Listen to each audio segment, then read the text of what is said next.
Para los que están empezando, escuchen bien esto.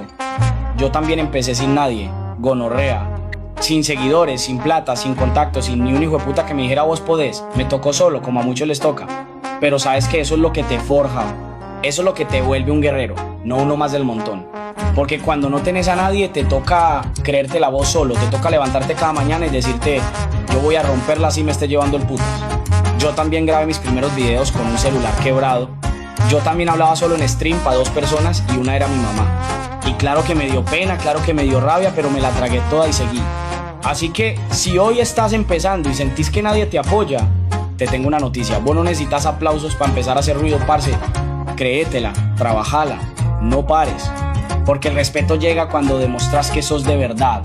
Y si nadie cree en vos aún, tranquilo, yo sí creo, hijo de puta.